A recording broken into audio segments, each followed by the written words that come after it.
Morning বন্ধুরা, তোমরা সবাই কেমন আছো? আশা করি সবাই ভালো আছো, আর আমিও খুব ভালো আছি। তো আবার চলে এলাম নতুন একটা ভিডিও নিয়ে। তো আমি ভাবলাম যে আমি সারাদিন কী করি না করি, তো চলো আজকে তোমাদের সেটাই দেখাবো। তো সকালবেলা আমি ঘুম থেকে উঠে আমার তো ব্রাশ করা কমপ্লিট হয়ে গেছে, আর আমি এখন যাবো স্নান করতে।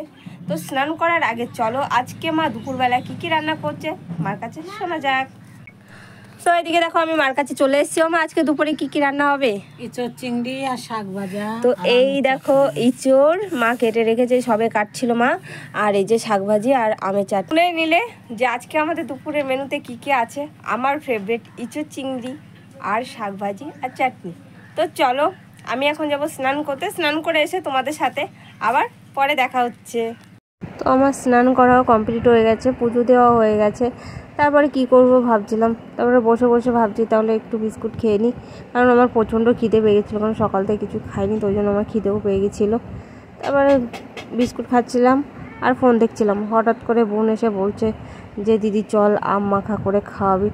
তারপরে দেখো চলে এলাম আম মাখা করতে, আর এসেই দেখো আমাকে ধরিয়ে দিয়েছে আম, বলছে তুই মাখিয়ে দে আম। এদিকে দেখো গামলা ভর্তি এক গামলা আম নিয়ে বসে পড়েছি, আর ওরা কেউ মানে কিছু করে দিচ্ছিল না, সাইডে হাসছিল কারণ আমি ভিডিও করছিলাম বলে দেয়। তো চলো আম মাখা করি। তারপরে দেখো ফাইনালি আমাদের আম মাখা করা কমপ্লিট হয়ে গেছে, আর এইদিকে দেখো সবাই এখন দাঁড়িয়ে আছে বাটি নিয়ে।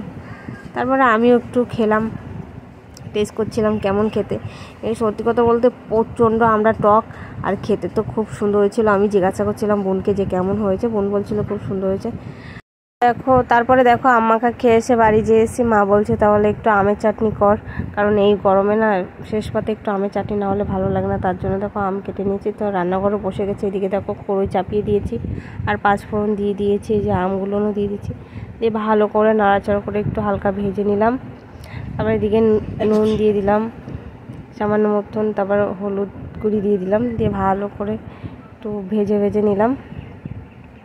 ভাজা কমপ্লিট হয়ে গেলে তার ভিতরে জল দিয়ে দিলাম, জল ফুটে গেলে চিনিও দিয়ে দিয়েছি, সেটা আমি তোমাদের দেখাইনি। তারপর ফাইনালি দেখো আমাদের আমের চাটনি রেডি। তো বসে পড়েছি এখন আমি দুপুরের খাবার খেতে। তো তোমাদের তো বলেছিলাম যে আজকে আমাদের দুপুরে কী মেনু হবে, তাও চলো তোমাদের আর একবার দেখিয়ে দিই। তো এই দেখো আজকে সেই দুপুরের মেনু। এদিকে মা করেছে শাক ভাজি, কুমড়ো ভাজি, আর এটা হলো শিঙি মাছ ভাজি, আর এই যে সেই স্পেশাল ইঁচড় চিংড়ি, আর এদিকে চাটনি, আমের চাটনি করেছি। তো কার কার ইঁচড় চিংড়ি ভালো লাগে আমাকে কিন্তু অবশ্যই কমেন্ট করবে। আমার তো খুবই ভালো লাগে, কারণ আমার ফেভারিট এই চিংড়ি। তো চলো খাওয়া দাওয়া করি, বিকালে গিয়ে তোমাদের সাথে আবার দেখা হচ্ছে। তো দেখো বিকেলবেলা চলে এলো ভোলে বাবা, আজ নীল পুজো, সেজন্য শিব ঠাকুর নিয়ে পাড়ায় ঘোরে। তো কাদের ওখানে ঘোরে আমাকে কিন্তু কমেন্ট করে জানাবে। তো চলো আজকের মতন টাটা।